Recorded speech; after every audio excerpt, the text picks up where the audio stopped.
Welcome दोस्तों, मेरे इस चैनल मस्ट बी ट्रेड में आपका स्वागत है। आप यह चैनल देख रहे हैं, इसका मतलब है कि ट्रेडिंग में आपकी इच्छा है एवं आप कुछ इससे पैसे बनाने की इच्छा रखते हैं, पैसे बनाना चाह रहे हैं, या हो सकता है ट्रेडिंग कर भी रहे हों एवं कुछ जानकारी के लिए इस वीडियो को देख रहे हैं। तो परिस्थिति चाहे जो भी हो, ये मेरा पहला इस चैनल का वीडियो है और इसमें मैं ट्रेडिंग से रिलेटेड कुछ बेसिक चीज़ों की बेसिक जानकारी मैं देने जा रहा हूँ। कुछ लोग इसे इन्वेस्टमेंट के तौर पे लेते हैं, कुछ लोग इसे जुआ के तौर पे लेते हैं।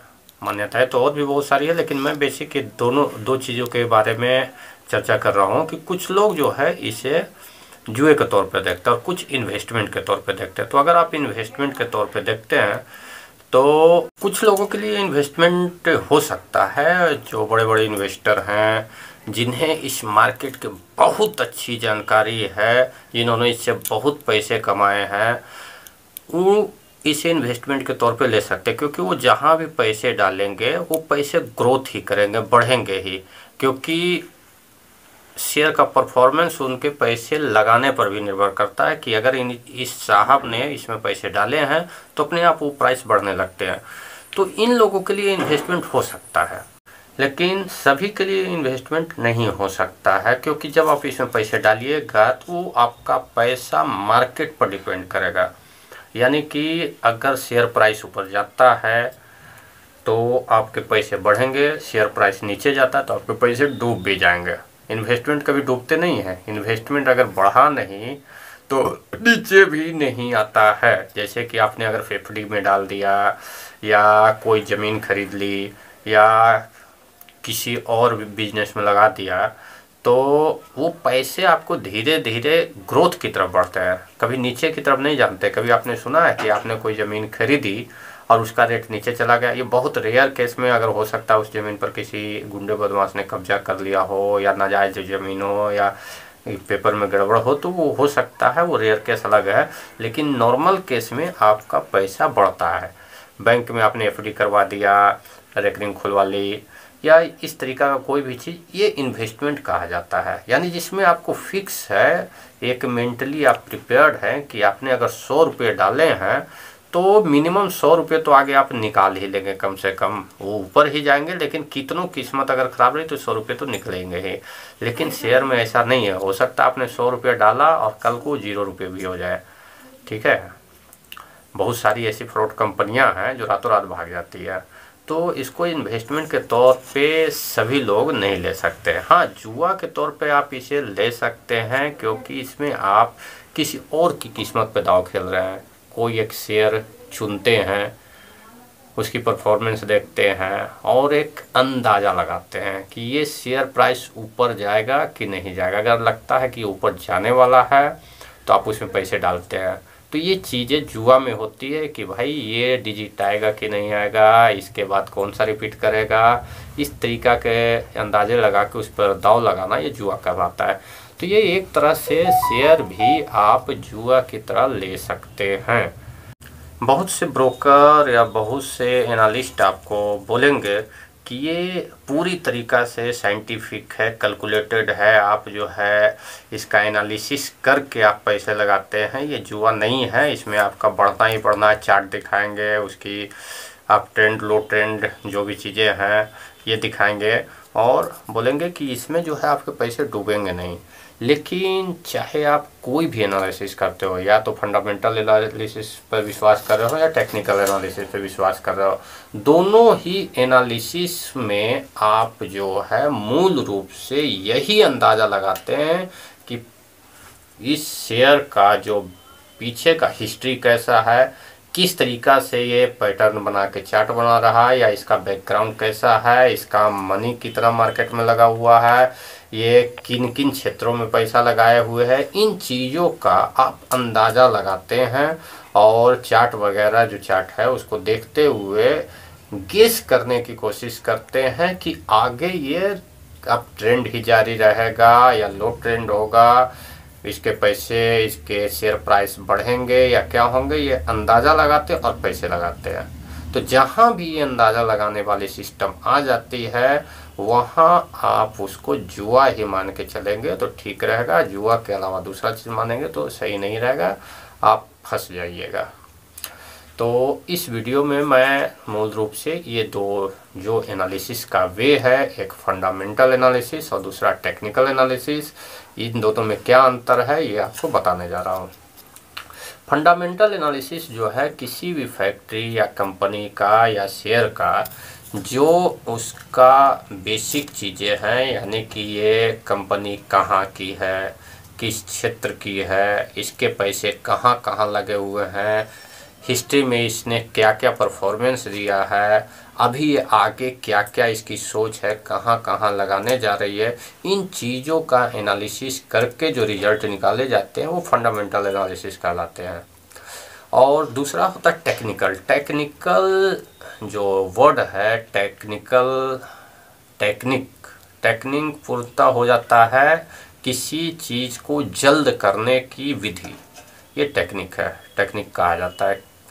जो साइंस से रिलेटेड मान लीजिए साइंटिफिक कैलकुलेशन, तो ये साइंटिफिक कैलकुलेशन, लेकिन चूंकि टेक्निक है तो टेक्निक में मैन मेड चीज़ें भी आती है। इसमें बहुत सारी चीज़ें ऐसी घुस जाती है जो कि पूर्णतः आपको भ्रमित करने के लिए होती है और आपको घाटा भी पहुंचाती है। तो टेक्निकल मूल रूप से है क्या, जैसे कि आपको अगर एकदम इजी एग्जाम्पल के तौर पे समझाऊं तो जैसे अगर किसी ने आपसे पूछा कि अभी बारिश कब होगी, कितने दिन में होगी, कब होगी, कैसी बारिश होगी, कोई पूछता है किसी से, तो उस पर वो क्या देखता है। अगर पंडित जी को पूछिएगा तो पत्रा देखेगा।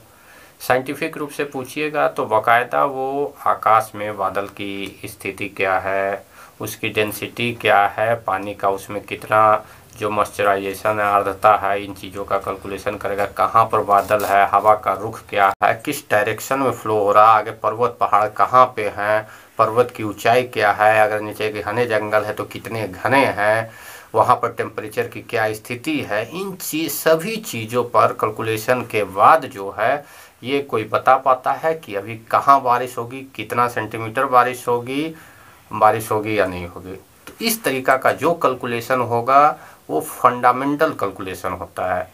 तो इसमें टाइम लगता है, यानी कि अभी आप कैलकुलेट कर रहे हैं तो अभी तुरंत हो कि का पता नहीं चलेगा, ये लंबे टाइम का पता चलेगा कि इतना टाइम पीरियड में हो सकता है, इतना टाइम लगेगा, इस तरीका का।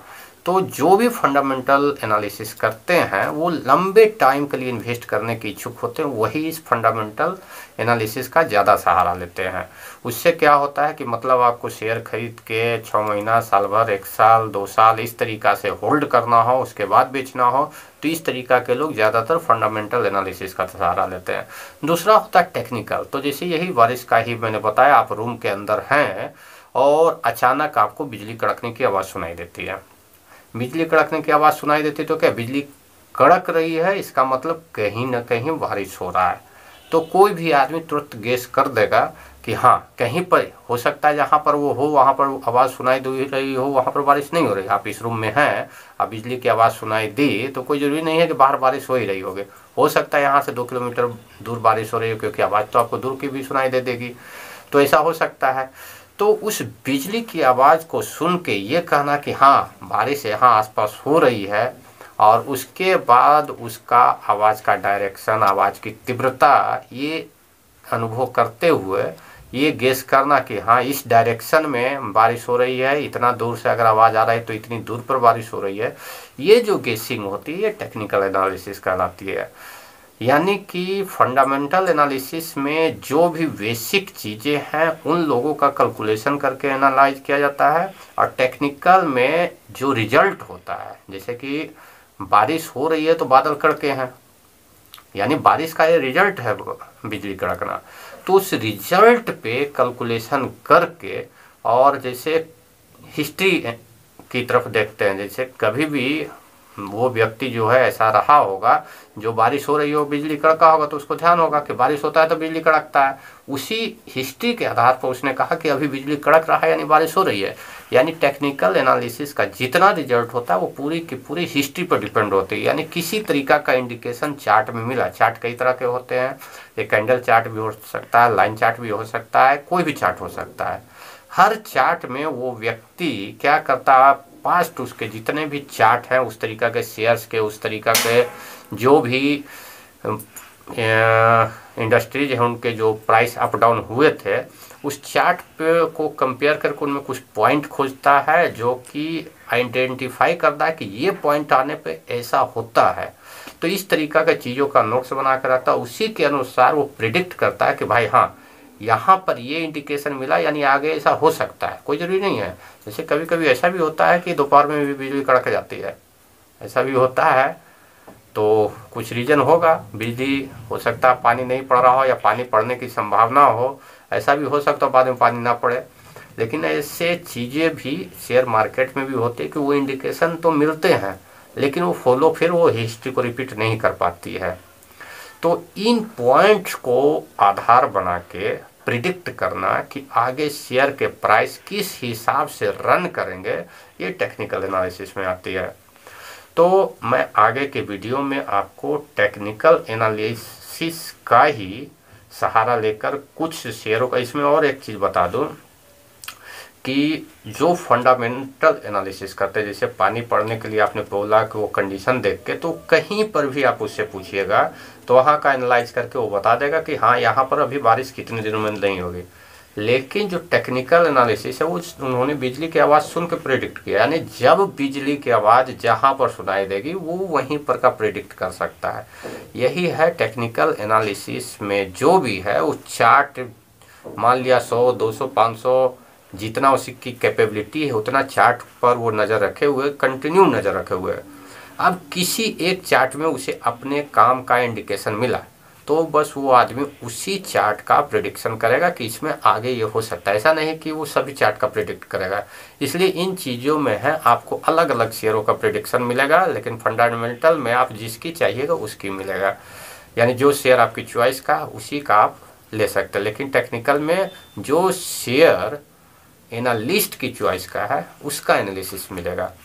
तो आगे मैं आपको टेक्निकल एनालिसिस के आधार पे शेयर प्राइस का कुछ प्रेडिक्शन आपको बताने की कोशिश करूंगा, और इसके आधार पर आप फ़ायदा उठाते हैं, आपकी किस्मत है। आपको घाटा होता है, आपकी किस्मत है, क्योंकि ये प्रेडिक्शन है। प्रेडिक्शन गलत भी हो सकता है, सही भी हो सकता है। तो इसी शब्दों के साथ मैं ये वीडियो का अंत करता हूँ एवं अगले वीडियो में उम्मीद करता हूँ आप सभी लोग उपस्थित रहेंगे एवं मेरे वीडियो का आनंद लेंगे। धन्यवाद।